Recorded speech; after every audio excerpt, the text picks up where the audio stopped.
Okay, here we are today at the beautiful Lake Nona Golf and Country Club talking with Nick Dolimpio, the Director of Agronomy.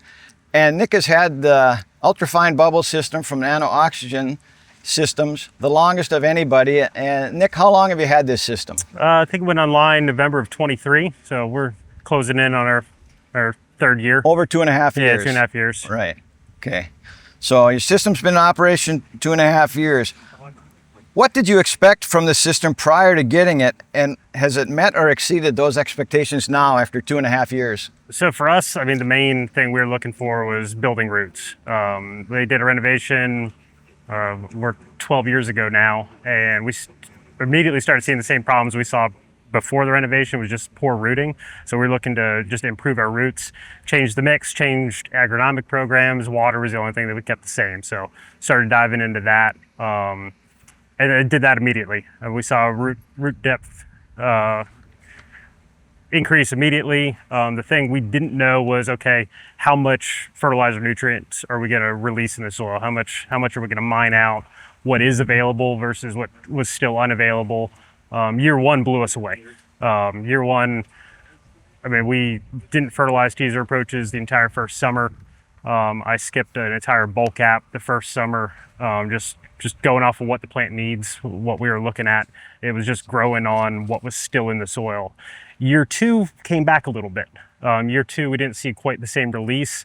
Now, I think there was a little bit of an equilibrium to hit there, where year one, there had this massive bank that's never been touched, never was available before. We mined through that really quick, and now we're on, okay, what are we decomposing every year from just the Bermuda, but also the overseed that we grow and kill every single year. Right. And here at Lake Nona, one of the big reasons for this system, installing it, was you had a very low quality water, right? Your DO was a very low number, correct? Yep, DO was very low, and sulfides were through the roof, which we honestly didn't know until we installed the system, because every soil test you get just measures sulfate. Right. So your DO, what was the number when you started? Do you remember? It was less than 3. Yeah, less than 3. And of course, if DO is 5 or less, it's toxic to the plant. So every time you water, you're watering with bad water and you're compounding any problems that you may have. Yep. But now, with the sensiphone monitoring, what would your system be today, DO reading? We're sitting inlets at the pond stable at like 17, and our outlet, which is going right to the inlet of our wet well, which is what the irrigation system actually picks up, is up in the 30s. Right. And all of us in the industry know, rainwater was the most advantageous because it had 8 to 10 parts per million of dissolved oxygen. And what you're telling me now with this system, you're getting 2 to 3 times better water than rainwater. Yeah, I hate when it rains now. When it rains, we visually pale out. So that green up that happened every time it rained prior doesn't happen anymore. In fact, it goes the other way. And a lot of that's, it's getting decent water, but it's just a day of no sun is what we tend to see it pale out from. But it's getting better than rainwater every single time we irrigate now. Right, right. So with that being said, you consider your turf conditions here and playability better than before, the same, or worse? So they're definitely better than before, but the factor of how much effort we have to put in to get there is so much less.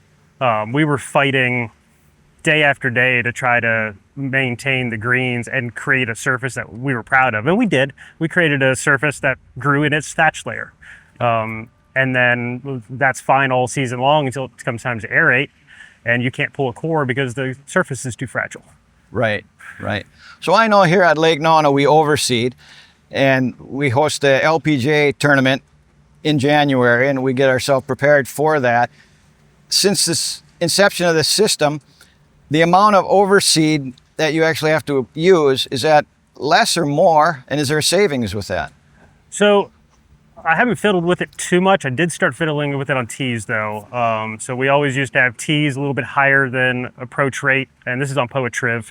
And that was just so that we could withstand the initial traffic of the first couple weeks of overseed. So there was something left after that. But now when we're overseeding with the system, if I could say we're getting 100% germination, we're getting 100% germination. So before, I may call it 70 to 80, but now every bit of seed we put down is germinating and taking off within 5 to 7 days. Right. So you're getting better germination, faster, Quicker. and more density. So Absolutely. in theory, you should be able to slowly reduce the amount of seed Yep. put down. That's the thing. I think approaches, we might try to play with this next round in October, see if we could reduce that a little bit more. Teas maybe a little bit more still. Greens, I'm back and forth on. Right. The pessimist in me always accounts for a torrential rain during overseeding and losing 60% of the seed just due to rain. So is 60% that might germinate after we get a rainstorm acceptable, or do we still just say, okay, if everything worked perfect in an ideal world, we got 100% germination on our original rate, and we just have lush greens this year? Right. So with that being said, as far as overseeding and germination, say if you were doing a construction project and you had a new grow in, new grass, this would be something that would really help that, correct? Oh, absolutely. And if hopefully new project also put it in a pump station. So build it into your pump station, finance it while you're financing that. It'll improve every aspect of it. Fertilizer will work better. You have less disease pressure while you're growing in and running a ton of water. Just everything that you want the plant, the soil, and the biology of the soil to do is going to work better. Right. And where I'm from up north, we deal a lot with spring snow mold. The course comes out of the winter dormancy and you have all this potential damage from snow mold. I would think this system would really help repair that damage quicker. Yeah. Because you have to seed into that damage. Yeah, you seed into it and then you're hopefully aerating that soil with a little bit of the water as well. Right. Before you probably are pulling a core on it, since you're probably afraid of tearing it all up. Right. So for you, can you attribute some direct cost savings right now to this system? Absolutely. Year one, I said we skipped tees and approaches that summer. Now we have gone back into it, but it's significantly less. We always did a June bulk app across rough and fairways. I skipped that entirely now. By the time we get to that part of the year, either a spray that can spoon feed us through, or it's already raining, already hot, and everything's releasing as it should. And we're just growing out of the ground to start with. Right. Where before we'd get to June and we'd kind of run out of energy and we had to do it. Now that April bulk app of primarily poultry-based end source is carrying us well into August, really, and that's amazing. Right. Now, have you seen labor savings? I know Alan talked about a little bit about the water quality, and there's not much biofilm in the solids in the system. You don't have screens plugging. You don't have rust issues if you're using, the pH control. Here, with your budget, could you attribute a percentage to savings on your budget to this system? Chemicals, labor, all that, or not? Chemicals and fertilizer, absolutely. Labor's a little tougher. Chemicals and fertilizer, I'm easy 20% of the system within the first year. So call that 5-year return on investment. This is being conservative. Right. Now, labor-wise, significantly reduced hand watering. We don't do nearly as many afternoon laps. Now we still do our morning laps, set the day up, know what we're at. Right. Are we bringing that moisture number down during tournaments? Absolutely now. So we're bringing that down. Instead of sitting at like 27, 28 on the short probes, we're dropping it all the way down to 22. Now on a normal day, okay, we're going to stay around 25. But we're actually able to bring it down a little bit more without worrying about, okay, is it going to die in the afternoon? Right. Where before, if we didn't get back around to that second lap, we lost grass. Right. And that's our moisture meter readings Yeah. you're referring to. Right. Now, I was thinking about it today during our roundtable. I think the major cost savings I saw is rough. Now, it's Okay. very, very backwards, but because of the system, I've moved into a spoon feeding mentality on rough all season long, so that I skip this massive polyon release or polymer coat fertilizer release that I can't control. Do we get a big rain and it takes off? Did we get a big rain and half of it goes into the storm drains? Don't know. So now I'm spraying trizone urea that's predictable. I know how it's going to release, but in turn, I'm not getting the massive flush on growth in rough. So I'm not blowing rough constantly. I can mow and pretty much send one blower behind instead of 4 guys with backpack blowers and buffalo blowers that are just struggling to get the course cleaned. Now, there's whatever that labor savings is. I haven't done the math on that, but then add in the just the intangible cost of how much we disrupt play doing that on a weekly basis. Rough is the most intrusive thing I do weekly. And if I can reduce the sound of that, that's made everybody's round better. So in your view of what you've seen out here, this system not only improves water quality, but also the soil biome as well, so it can function naturally the way it's supposed to? Yeah. And we're finally breaking stuff down in the soil that was never available before. Greens are just, instead of these highs and lows of this roller coaster of, okay, we fertilize, now greens have slowed down, and we let them get so lean until we start losing grass and we fertilize them again. Now it's just, we're stable. We're much more consistent. Much more consistent. Playability is better that way too. And then on the days I can say, okay, we have a tournament, let's start drying down, we're able to do that without risking the entire golf course. Now, you had another interesting thing, because I know you had some test results back recently, but like I mentioned with Alan, the effects on the nematodes, do you think this is having an effect, or is it a cause and effect, or anecdotal, or we don't know yet? It's hard to put it truly on the system. I started two things at the same time. I started a biological control and the system. Are they helping each other? I think they are. Okay. But your nematode counts in general have been below the damage threshold since starting the system. Since this system. So you've seen the counts go down. Yes. And you can possibly attribute it to this as well as other things. Okay. So as a result of operating this system, what has surprised you the most? The most is how much more I have to watch the rainy days.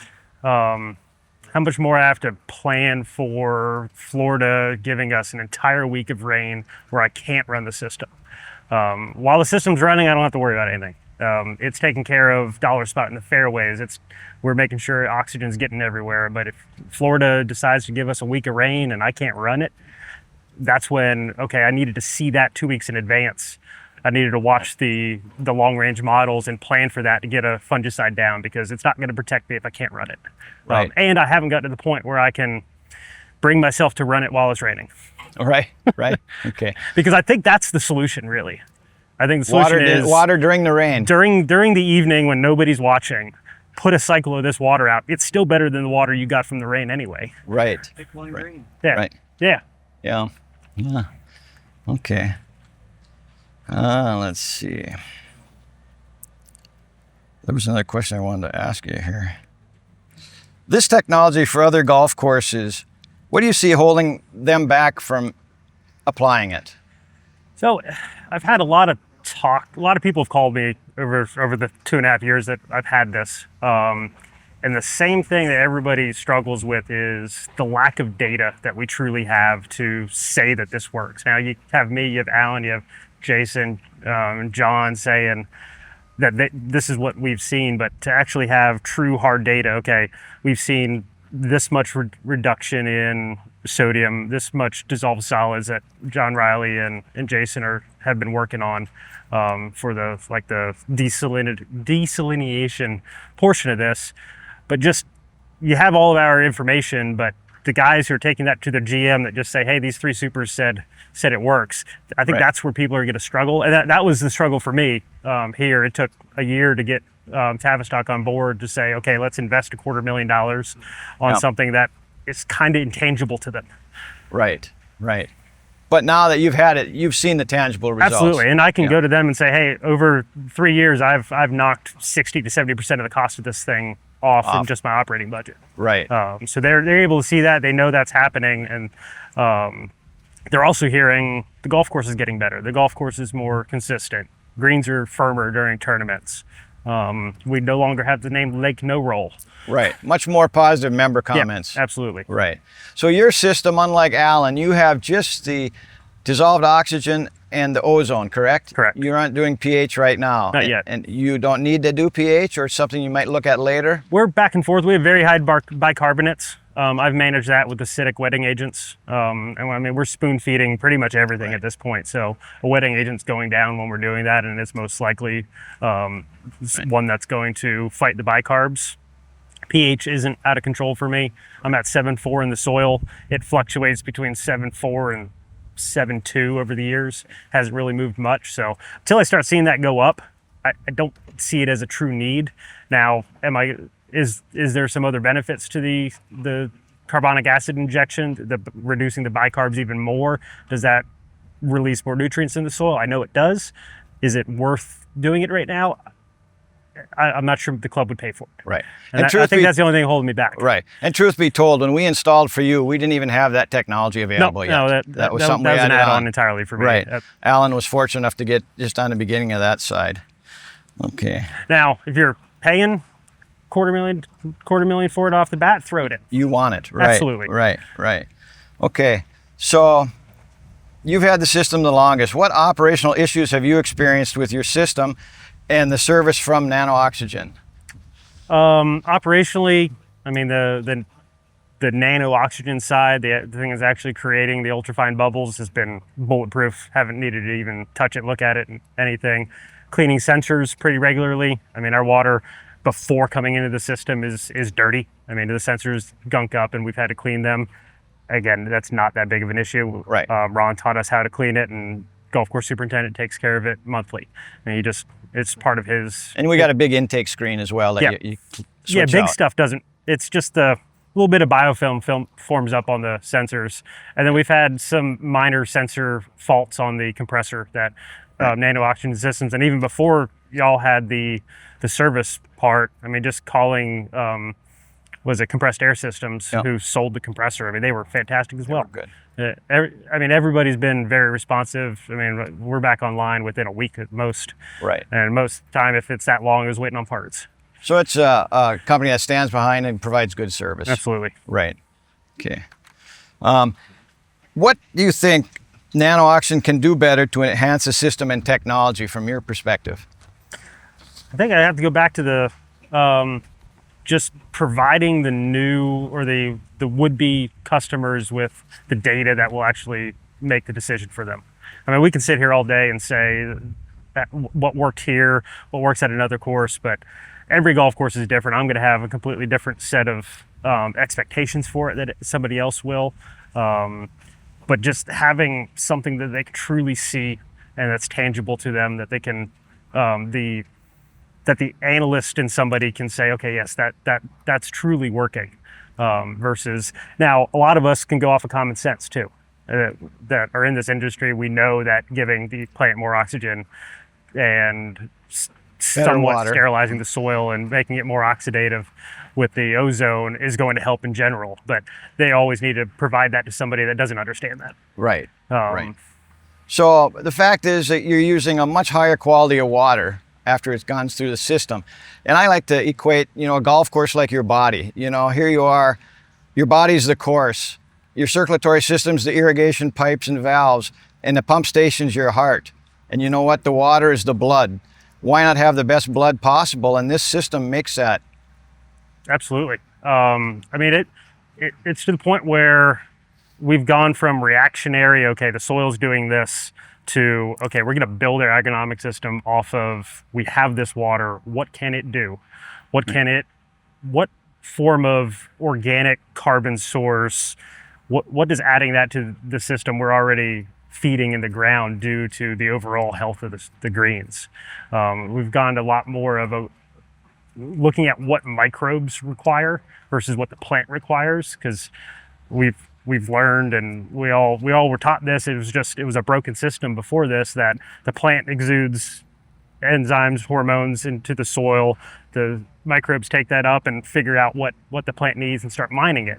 Now, if you don't have the aerobic environment for that, that never happens. So now that we're able to actually start there and know that works, we can work off of that. And it's a much better system overall. Right. And one thing I've noticed out here, the times I'm out here, is your holding pond is much cleaner and better looking than it was prior. Absolutely. Right. Yeah. So at the very least, this cleans your pond as well as provides soil benefits. Yeah. And that was result 7 that we didn't know that was truly going to happen, right? When we installed the system, our pond had a layer of muck on it on the bottom. Now, water was always somewhat clear, but now it's a sandy bottom. So we've ate up all of that muck with the ozone, with the oxygen, and the feeding even the microbes in that water to break that down and get rid of it. So now we have much better looking pond. It has clean sand on the bottom. It doesn't have a mucky layer on the And bottom how about anymore. the odor? Did we have an odor out here of your water? Yeah. I mean, our water comes out of the well with a sulfur odor. The sulfides are high. Sulfide, yeah. And a lot of times that carried all the way out to the furthest reach of the golf course, and even more so if we don't get rain. Or sorry, if we get rain where we're unable Can't to use run it. water, you don't run water for a couple days, and you didn't even want to put the water on the greens. Right. Where now you can not run water for a month and it smells no different. Okay. It's perfectly. I mean, there's no odor. So looking back at what you've experienced and maybe the adjustments you've made in your agronomic program, is it fair to say now you're more on a proactive type program versus a reactive? Absolutely. And a lot of that's due to knowing that I need to be proactive with the system. So I need to be watching the weather much further out to say, okay, I need to get, if I'm really pushing for fungicide windows, I need to get back to very preventative, shorter windows if I see rains coming in. I mean, we know the guys in Florida, it's July through September. We're going to be struggling in the spring here when we know we're not getting much rain at all. And if we do, it's a day at most. We can push a little bit more. But when we know Mother Nature takes back over and there's not much we can do, that's when we need to be a lot more proactive in this. Right. So this system, it's very environmentally friendly and very sustainable. And we prefer to be proactive, correct, in our approach to turf management instead of reactive. And this is one tool that enables that. And I think, it's coming to us. We're going to have fungicide restrictions at some point. And that's another one of the ways I was able to sell this to my ownership, is that at some point we're going to be restricted. Let's start testing our options. Let's be ahead of the curve. What we can do now so that we know how to use it when that time comes, and we don't run into a situation where we lose grass because we were unprepared. Right. I got a spot finder. Yeah, okay.